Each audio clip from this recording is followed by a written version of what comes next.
Hey guys, Wet Movie 1 back here again for yet another movie review for you guys today. I just got out of seeing Halloween Kills right here, and this is going to be a spoiler review and discussion video right here. I don't think I can do a non-spoiler review of this movie right now because I just really want to kind of talk about it and everything. So if you guys don't want any spoilers when it comes to this movie, please click out of this video now, but hit that thumbs up first before you go. But then go watch the movie, come back here, and let's talk about it in the comments right here about your guys' thoughts and opinions on this new film directed by David Gordon Green, the same guy that directed the 2018 Halloween film. Because we all know that the original Halloween came out back in 1978, starring Jamie Lee Curtis, and the 2018 Halloween is where you know, it picks up after the original movie. And now in this new one, you know, Halloween Kills, it's picking up right after Halloween 2018, where Michael Myers is being, you know, pretty much burned alive, you know, by Laurie Strode and her family inside that, you know, inside their house. And we all know, you know, from the trailer, that Michael Myers escapes that burning building and stuff, and then wreaks havoc on Haddonfield yet again. And I found this movie to be a lot of fun. And from what I've been seeing in different reviews and people talking about the movie, that it's more brutal and stuff than the last one, and it definitely is. It's definitely a lot more brutal when it comes to a lot of different kills. You get a lot more kills in this film. That's why Halloween Kills up in here. And I thought the gore effects and the kills were pretty decent. You know what I mean? You don't really get a whole lot of the off-screen stuff, you know, off-screen kills like you do in some other franchises. In this one, there's one or two that, you know, you see off-screen, but some of the ones that you see on-screen are fucking brutal, you know, in my opinion. But yeah, when it comes to the opening scene of this Halloween Kills, or, you know, opening when Michael Myers is actually busting out of the house and stuff and killing the firefighters. I don't know if you guys know this, you probably do if you're watching this review video, is that there was people that put out a petition going, oh, stop this movie because they're killing fucking firefighters and shit. It's a movie, it's a horror movie, god damn it, you know? Okay, before I get into the movie a little bit more, I just want to talk about how much of this going into the theater tonight made me feel like a kid again. You know what I mean? Like I was like a teenager again, because I went into the theater going, cool, I'm seeing another Halloween movie on the, you know, on the big screen. I sat down on my seat. You know, one of the first trailers that comes popping up, you know, tonight was what's it called, for the new Scream movie. You know, I'm just like, oh shit, which I already knew there's another Scream movie. So I'm just like, I was in the right mood. And then seeing, you know, going to see Halloween at the theater, seeing a Scream trailer play before the new Halloween movie, just got me all in the right mood and stuff. But I gotta say, like I said, this new Halloween Kills movie, there's some really good stuff in it, and there's some really you know, kind of stuff in it. And I apologize, my reviews are kind of all over the place. I'm not really good at constructing my reviews like some other, you know, reviewers on here. But this is gonna be my little discussion here, because you do in this film get flashbacks, you know, because, you know, we're in present day, and then we get flashbacks back to 1978 on that fateful night, you know, that Michael Myers was going around trying to get Laurie Strode and, you know, taking people out. And which I thought was cool. And you do get, you know, you get a couple glimpses of Dr. Loomis. And of course it's not played by Donald Pleasance anymore. And I thought that was kind of really cool, you know, that we got to see, you know, that character, you know, in this movie, even though it was just, you know, for little snippets and stuff. And of course it's played by somebody else in different voice and stuff. And whenever Dr. Loomis is talking, they're kind of like bumping up the music, so you can't really tell if it's really the same, you know, because you know it's not the same voice, but they're bumping up the music, so you can't, you know, it kind of meshes the voice together. But I thought it was cool that they had him in there for a second or two.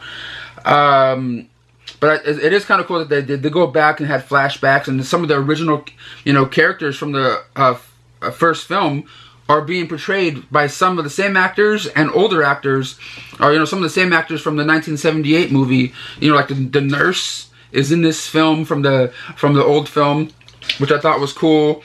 And of course, we have Tommy Doyle's character in this film being played by Anthony Michael Hall, and he's pretty much like the main dude of this film. It seems like, you know what I mean? Like, he's just like, oh shit, Michael's out, back again doing this crazy shit. I'm taking this mofo out for once and for all, in this movie.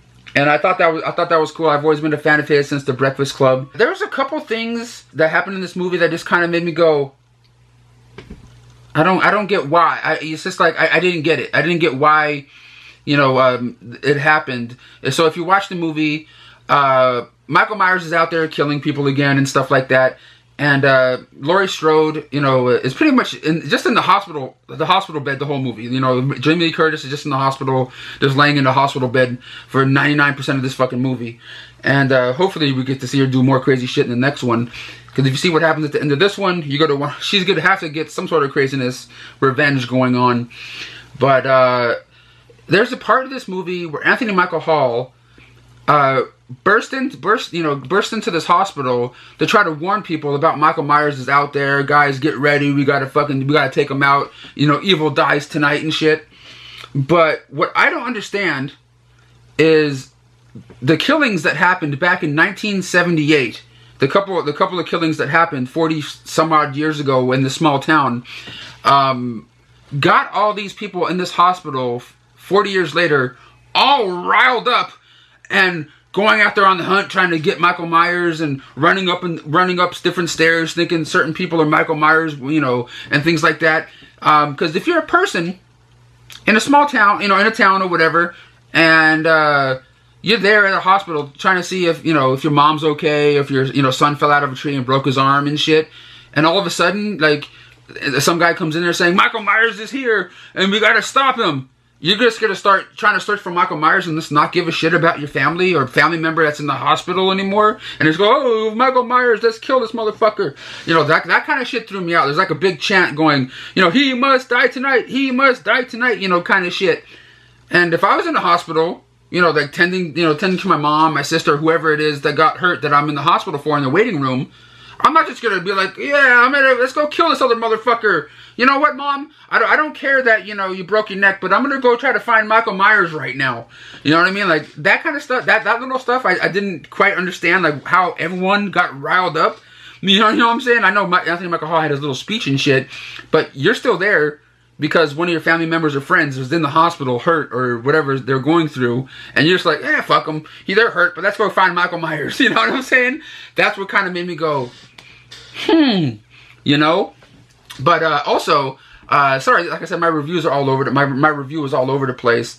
But I really did think this movie was consistently awesome and nicely paced and stuff. Like I said, there's just little tiny things. You know what I mean? Like Dr. Loomis's character, it was kind of weird that it was kind of weird that he was there, but understandable that he was there. You know what I'm saying? Man, the ending of this movie, it had me going, this is badass, this is gonna be dope. Because if you watch the film, Michael Myers is pretty much throughout this movie being hunted by the people of this town. Anthony Michael Hall is like the main leader, hunting down Michael Myers along with all these town folk. And at the end of this movie, they have Michael Myers surrounded like an old kung fu movie. You know what I mean? They have all these different people with pitchforks and baseball bats, guns and shit surrounding him, like how you would watch an old kung fu movie and stuff, and like, Bruce Lee would be like, woo, and like all these martial artists would surround them and start beating their ass one by one. And it looks like they're all like beating the shit out of Michael Myers, shooting him, beating the shit out of him and stuff like that. And he gets out of that. I know it's Michael Myers and shit. You can't really kill the boogeyman. And we all know there was an interview. Not interview, but the convention appearance Jamie Lee Curtis made back in 2012, and she was answering people's questions and stuff, and she was at Horrifying or whatever it was. I forgot what convention it was, but she said it's in a contract by the Malik Akkad or Mustafa Akkad that Michael Myers can never die. In these films, it's kind of like Jason and Freddy and shit. You know what I mean? Like, they can never really die. But it was just kind of, to me, unbelievable how how Michael Myers got out of that situation and like started taking everybody the fuck out, and how all of a sudden after all that, he ends up at his old house, the Myers house, and does what he does at the end of that movie to Mrs. Strode, or one of the Strode family, and how he gets into that house even though the house is like pretty much surrounded by cops. I was just like, how the fuck did he get past the cops and into that fucking house at that exact moment? Whatever, I get it, because we need the motivation for Jamie Lee Curtis's character in the next film to go butt ass crazy on this motherfucker. But yeah, that was just my gripes. Some of my gripes with it. You know what I mean? Like, they have him surrounded like a kung fu movie, and he gets out of it, which is badass. The way he did it. But it just seemed like the ending, the last couple minutes, how he was like chopping all those people up, and then all of a sudden gets to the house and does what he does at that house, and then movie's over. I was just like, God damn, that's why they ended the movie quick, in my opinion. They just kind of wrapped it up real kind of quick on that one. But I am excited to see where they're going to go with this franchise, and I had a lot of fun with it, even though there was a little bit of things in it that I was just kind of like, what the fuck, But out of a 0 to a 10, I'm going to give this movie a solid 8.5. I enjoyed myself going to this theater tonight. It was the first time in a long time. I was really hyped up for a movie. It lived up to its expectations. I had fun. You know what I mean? Because like I said, I grew up with like Freddy and Michael Myers and Jason and shit. So like going to see a movie like that in the theater, it's just something my nerdy ass is gonna have to do, even like 20 years from now, if they when they make another one. You know what I'm saying? That's just me and my nerdy ass. But if you guys saw this movie, let me know what you guys thought about it. Sorry if my review was all over the place. I do apologize. That's just how my mind works, and you guys are gonna get me. You're going to get my true and honest opinions and thoughts coming out my mouth the way I talk without editing all crazy like, But yeah, about 8.5 out of 10. This is a solid movie. I do like the soundtrack to this movie. Great, dum dum. Doom doom, it was cool. It was a lot of fun. I do like the flashback sequences. They do help bring a lot of just more meat to the bone of what's going on, and how things happened back in 1978, and how Michael killed one other person kind of that same night in 1978. I enjoyed it for what it was. But guys, let me know what you guys thought in the comments down below, if you guys saw it and what you guys thought about the film, and give this video a thumbs up. And yeah, thank you guys for watching, supporting, and I'll see you on the next one.